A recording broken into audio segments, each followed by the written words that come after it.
guys, Zilch for Life here with a little bit of a video talking about some of the new Fluffal stuff. And I'm sure you guys have already seen this all, but basically I'm going to go over each card and kind of give my own opinion on it. I'm not going to go over any stuff that was already announced, like Agent Saul, Fright for Leo.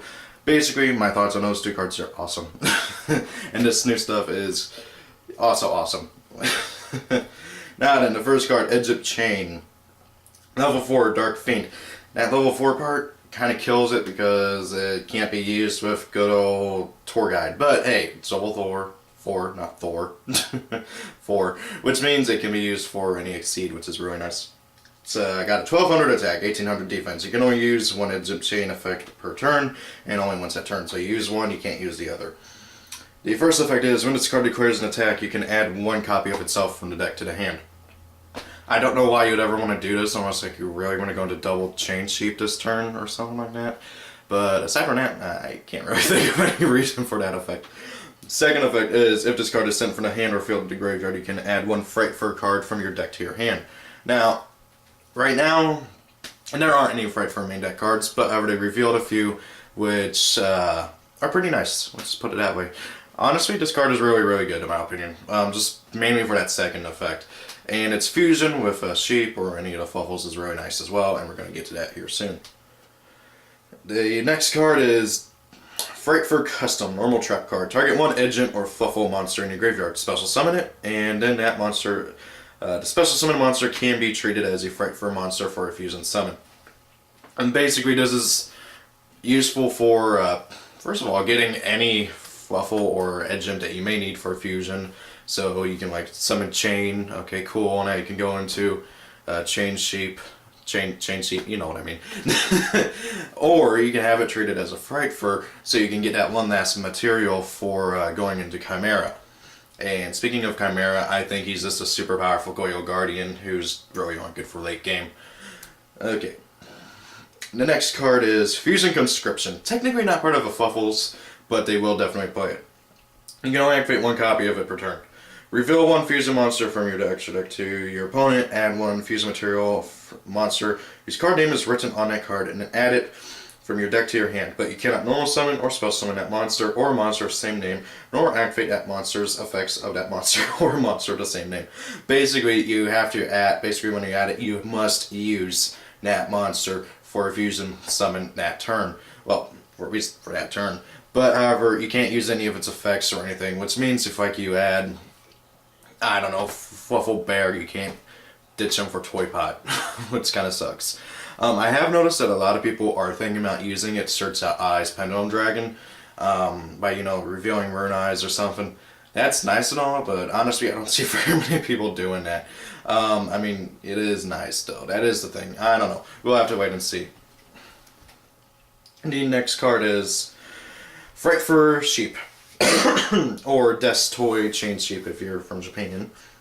Level 5 Dark Fiend type fusion effect monster. 2000 attack, 2000 defense. Fusion materials are one Agent Chain and any Fluffal monster. If this card attacks or is attacked, your opponent cannot activate any cards or effects until the end of the damage step. If this card is destroyed by battle and sent to the graveyard, or if this card is in your possession is destroyed by an opponent's card effect and sent to your graveyard, you can spell summon this card from the graveyard, and if you do, it gains 800 attack. You can only use that effect once per turn. Now, this card is really, really good. It's an Armades that if it dies, which it probably will since it has terrible stats, it'll come back with 800 more, which makes it a 2800 Armades. Okay, guys, there is a reason why that Yang Zings absolutely love Armades, because the Fire Yang Zing Suani, I think he is, gives Armades 500 more attack. I think it's 500, yeah, 500 more, and it becomes 2800. A 2800 beater that your opponent cannot activate anything on attack decoration, like, until the end of the damage step, either whenever it's attacked or whenever it's attacking.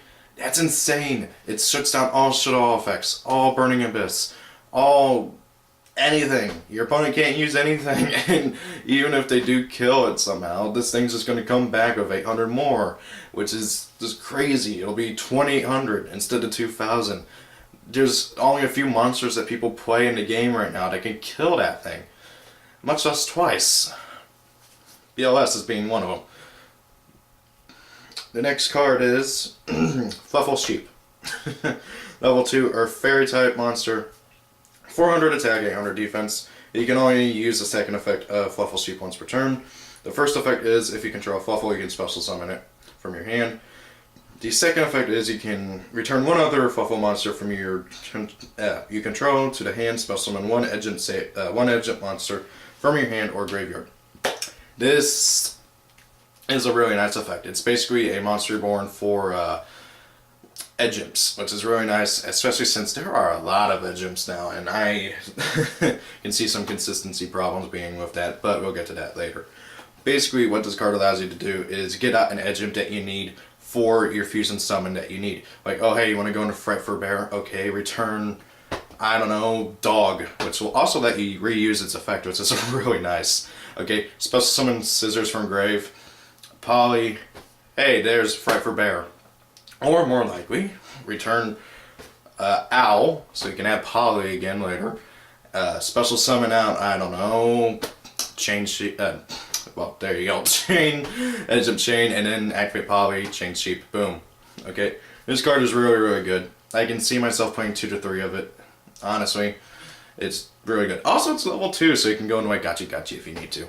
Which would really help out the other Frightful monsters since they have terrible attack powers. Then we get into this awesome spell card. Frightful Factory, continuous spell card. You can only use each effect once per turn. The first effect is you can banish a fusion or polymerization spell card from your graveyard, special summon a Frightful fusion monster from your extra deck by using monsters you control, or in your hand as fusion materials. The second effect is if this card is sent to the graveyard, you can target one of your banished Frightful fusion added to your hand. Now, Frightful Fusion we'll get to in a second, but basically this card is really, really good. It's a poly that you can use once each turn. I don't like it that, aside from Edge of Chain, you can't really search this card out very much, because it's not a polymerization or anything, but it is a Frightful, so Chain can search it out. I keep wanting to call Edge of Chain Sheep for some reason. So many chains. But however, this is a really good card. I don't like it how it's a special summon, not a fusion summon, but however, it's still good. And its second effect for getting to grab a banished Frightful fusion is really, really good. And speaking of Frightful fusion, here it is. Frightful fusion, normal spell card. You can only activate one Frightful fusion per turn. It's a miracle fusion, literally. Use monsters you control or in your graveyard to summon out a Frightful monster by banishing the fusion materials. This card is really, really good.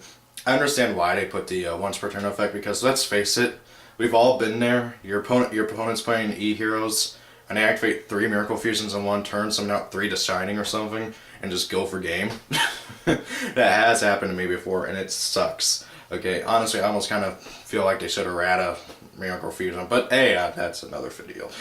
Basically, this is their way of saying, hey, summon whatever you want, but you only get to do it once per turn. This card is really, really good. It's mainly for late game, and if you're going to be summoning Chimera at all, if you're even going to play him, this thing's going to be pretty much your only way to summon him, because probably would require you to use your monsters on the field, which would be kind of stupid, since if you have to summon out 3 Frightful monsters, unless like your opponent just plays a ton of back row, you should be winning. That, or maybe you're playing like Sora and you just keep getting your butt kicked by Raid Raptors. Next card is another Edgemp. This thing is called Edgemp DT Madoki. I don't know what the DT stands for. Oh, that's toy. Okay, well, I don't know what Madoki means. I think this thing is going to be called Frightful Fake Fur, Edgemp Fake Fur, or something like that. At least that's what the Wikia has it listed as. It's another level 4 Dark Fiend type monster. 1300 attack, 1300 defense. This card is always treated as a Frightful card, so this is another way to summon out, losing my train of thought here. This is another possible fusion material for, Chimera. And it's also an Edgemp, so you can technically grab it with, actually, you know, I don't think that there is anything that, like, searches out Edgemps except for Dog and Pot, and those only grab Scissors, and that's the one big thing that I'm going to get to later on. But however, since it is always treated as a Fright Fur card, I believe you can search it with good old Chain. You can only use the effective Edge-Imp DT Madoki once per turn. You can target one Fright Fur fusion monster you control or in your graveyard. This card's attack and defense becomes the same as that target's until the end of the turn. Now, this is a funny effect, okay? Basically, you can copycat any Fright Fur monster in your graveyard. So, okay, you have Baron graveyard, target it, this thing becomes 2200. You have Chimera in graveyard, which would suck for you. Target it, this thing becomes 2800. That being said, this card is only good for the fact that it's treated as a Fright Fur monster. Honestly, I don't know if I would play it. If it had some other really, really good effect, I would totally play it. Or if there's a fusion monster later on down the line that requires it, I would totally play it. Well, varying on depending on what the fusion monster is. That being said, though, this card is good, but not right now. Then we have Edge-Imp Tomahawk. That looks creepy. It looks like a giant face. And then you look closer and it's a bunch of tomahawks. Like, weird. Okay, level 4, Dark Fiend type monster. 1800 attack, strongest Edge-Imp we have so far. You can only use its effect once per turn. You can send one Edge-Imp monster from your hand to the graveyard and inflict 800 damage to your opponent. I gotta love that chip damage. The second effect is you can send one Edge-Imp monster from your deck to the graveyard except Edge-Imp Tomahawk. This card's name is treated as the same as that sent monster's name until the end of the turn. And this card is really nice and kind of helps with the new consistency problem, okay? Honestly, this is one of the big things about Fluffals, and they even kind of have the problem right now. They have too many monsters that you need to play, okay? And now it's just getting worse because there's so many new Edge-Imps. There's not too many new Fluffals, but there's one, and you do kind of need to play it. But however, this guy kind of helps. And you can be treated as one, and he can burn your opponent for 800. Honestly, this guy, I would play 3 of them. And yeah, aside from that, he is still really good. Now, about this, I believe that's the last Fright Fur Fluffal Edge-Imp card that they revealed. Yeah, that is. Okay, so, how much are these cards going to help out? Okay, along with Edge-Imp, Saw, and Fright Fur Leo, and I think that's all that they have revealed. Honestly, I think Fluffals are going to be a pretty good deck. I think they're going to be a fun deck, and I think that once Cross comes out, they're going to be seen in tournaments, and I think that they're going to be a very powerful fusion deck with some problems, most notably consistency issues. And again, you have to run so many monsters, and some of them don't do anything unless they're used for a fusion, something like Fluffal Cat or Fluffal Rabbit. And they don't really have, and they don't have specific fusions for them, which kind of is good, kind of isn't. I mean, they're just mainly there for the generic ones like Tiger, which we still don't have, and Wolf, which is good.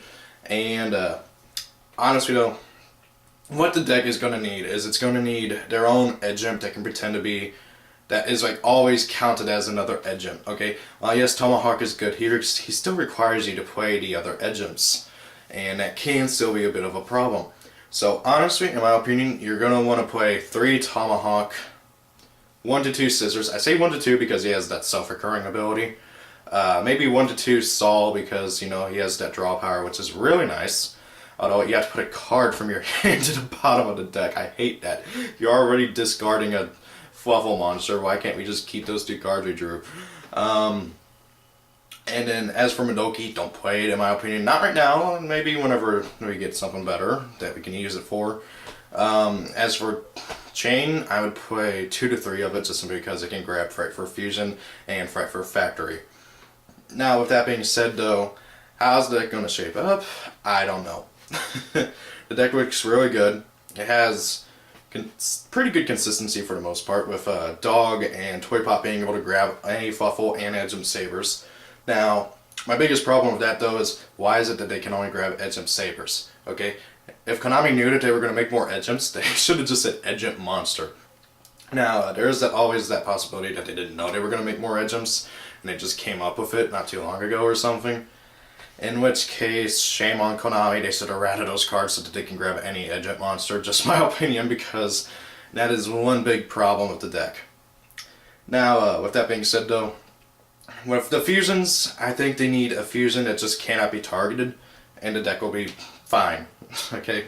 A lot of people hate it how the fusions don't grab Poly or anything, You don't get anything back for when they die. But however, that's what all saying, okay? These things are supposed to kind of play like classic fusion decks, like original heroes and stuff, where you go for your fusion and then you use cards that grab Holly and other monsters back from the graveyard to your hand, like Fusion Recovery or Fusion Reserve, Conscription. This deck has a bunch of ways to use to go into fusions, and I think it'll be really good, and I wouldn't be surprised if you'll see these things maybe top once in a while. But it's going to be hard for them, especially with all the other new crazy stuff. Now, with that being said, I can't wait to play these, honestly. I love Fluffals. I have the deck built right now, and I'm still surprised I have not done the deck profile on it, because I thought I did, but apparently I didn't, so yeah. Anyways, guys, thank you for watching. What's your thoughts on the new Fluffal stuff? Do you think Fluffals will do anything with the new stuff? Do you think they'll even be remotely good? And rate, comment, subscribe. Have a good day. Thanks for watching.